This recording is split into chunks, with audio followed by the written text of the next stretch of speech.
Welcome to Jackson Cloud. I'm Jamin. I'm Casey. And I'm Olivia. And we are the Jackson Cloud team. And we are continuing our journey through a little book we like to call Genesis. A little book? A little book. One of the longer books of the Bible. Like, that's not a little book. That's fair. Okay. So, in our last episode, we met Rebecca, who gets married to Isaac. We're going to fast forward some of their story. They meet on the toilet. We did an episode on that. Go watch True Love Meets on the Toilet to learn more about that. And then they eventually, they're going to go and bury Abraham. Abraham, or Isaac's like half-brother, is going to show up. And then Ishmael's going to go his own way and give rise to 12 tribes, more or less, of Ishmael. And now we're going to hone in on the story of Abraham's 12 tribes through Isaac, which will eventually come through Isaac's children.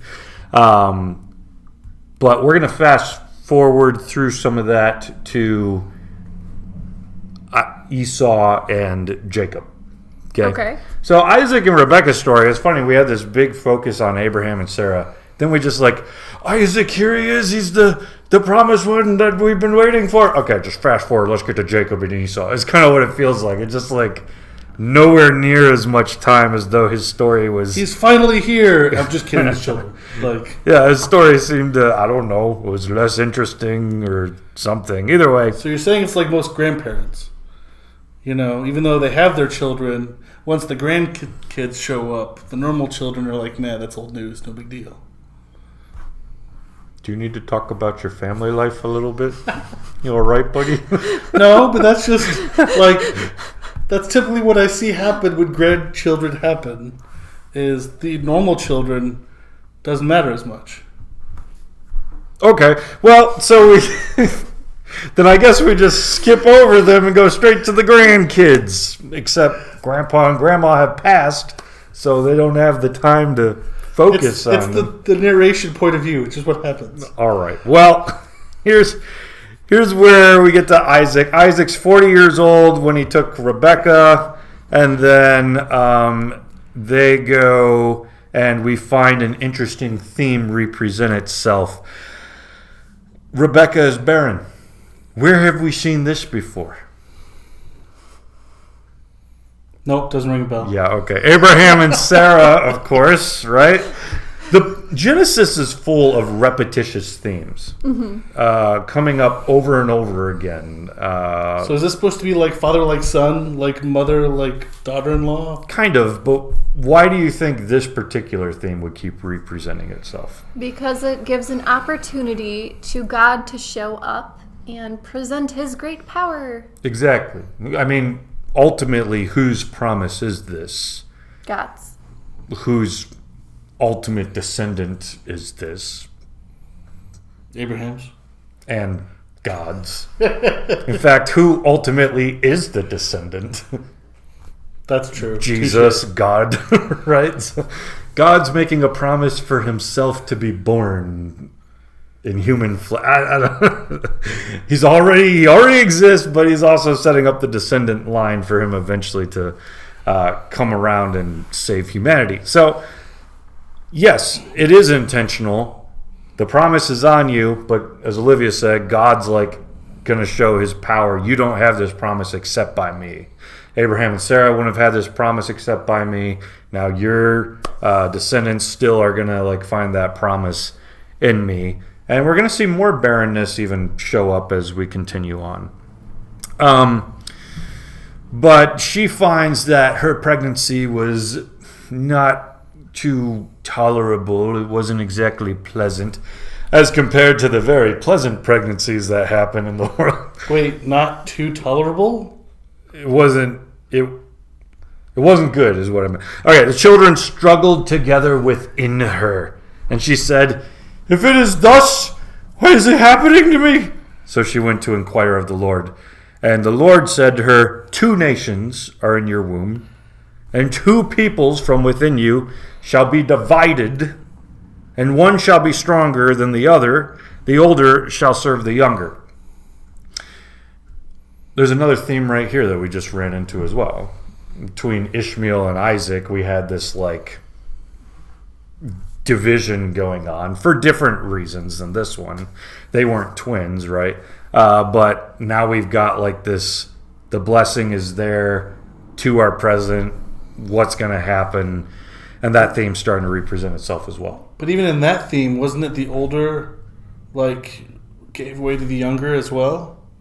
Because Ishmael was older, Isaac was younger, but Isaac still, quote unquote, kind of had the birthright in that sense, right? Yeah, interesting point. And that's actually kind of what I was going to get into next, but I didn't think of it in that sense. Usually I'm just thinking of like how Ishmael was like Abraham's cheating, trying to like bring right, God's but technically promise that was about still himself. his firstborn. Yeah, so technically then Isaac is the younger, and now we have another theme of the younger being the one again. See, it's all about the younger kids. Are you a younger kid, Yes. Casey? I'm the firstborn. I know, that's why this is great. Yeah, well, let's pause on that theme too. Why? Well, typically in the Bible and just in general, it's the oldest gets the inheritance. The oldest is the one that's going to take over the family Take over the family. business. The family business. Awesome. Outside of Olivia working for the mob,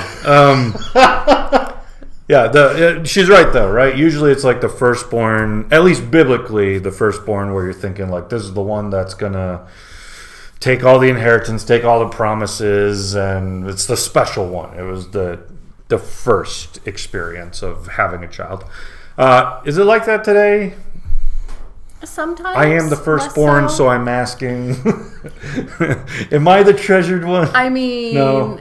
Your grandpa was a pastor, your dad's a pastor, you're a pastor. So in a way, But we weren't all firstborns. My dad was second, I think. Do you not No, know? maybe he was. Erase that. I don't have family problems either. What were we talking about? Right. Okay. So firstborn. Is there a story of? No, I just forgot. Okay, give me a break. All right. So secondborn though. Why the secondborn?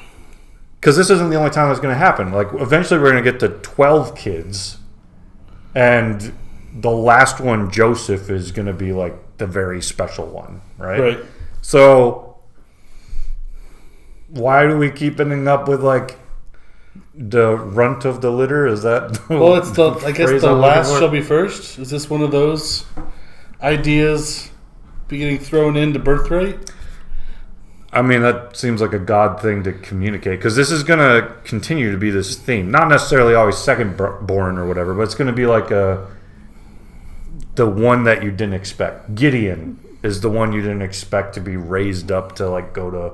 It's just constantly God's always focused on someone. Moses, he's got a speech impediment, or he really doesn't want to do this or something. But you constantly come across people you're not expecting taking up large positions and doing things that you're not expecting.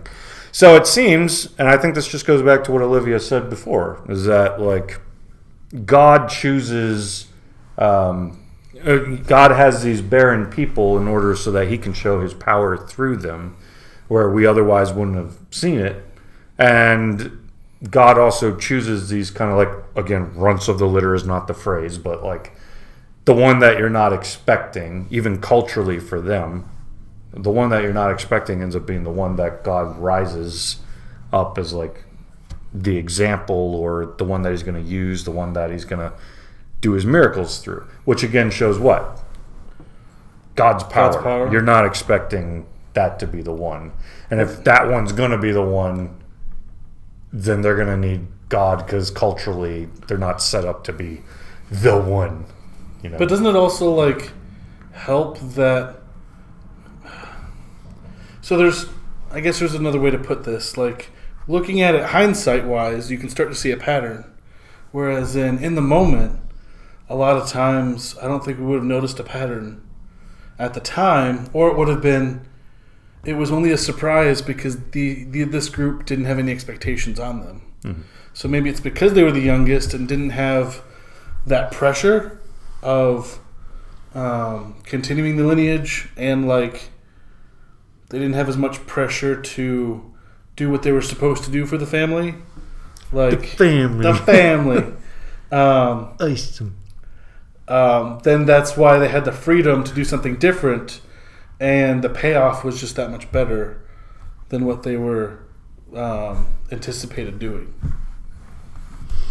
Yeah. Well, I think even getting back to what you were saying before about, first shall be last type thing, that really is like the kingdom of heaven kind of way. And that wasn't invented with Jesus finally showing up and declaring it. God has always kind of had that kind of thing set in place where he's using, I think it's Paul, didn't he say something about like using the weak to confound the wise?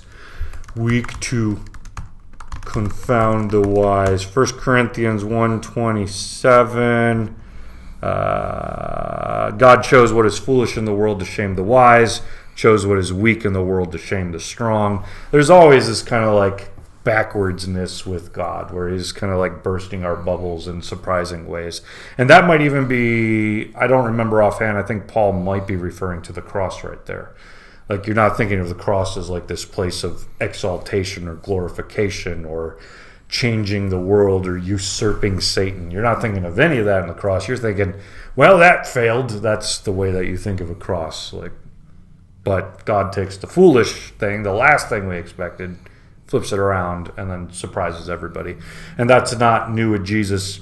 He's really been doing that from the beginning. We see Genesis is full of thematic type stuff happening over and over and over again. A lot of times the Bible has themes all throughout it. Genesis constantly is like retelling many of the same stories over and over again throughout the generations. So with that being said, application, what are some of the small things in your life, or you watching, leave a comment, like where is your life like you never expected God to use you in some way and then suddenly it does? Or do you guys have a story offhand for you where you're already thinking of that? Not offhand. Not offhand? Yeah, it would take me a couple minutes. Yeah. Yeah, but I think if we were honest, we all probably have one somewhere where like we felt like the last person God was going to use in that moment, and yet he pulls it together. So it's not that God doesn't like the firstborn too, right? He'll use anybody. I don't know. He did kill the firstborn in Egypt. Okay, well, just going to end on that dark note there. Olivia? Watch out if you're the firstborn.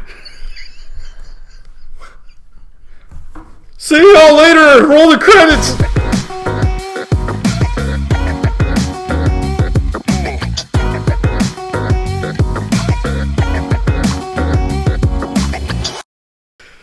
What is wrong with you people?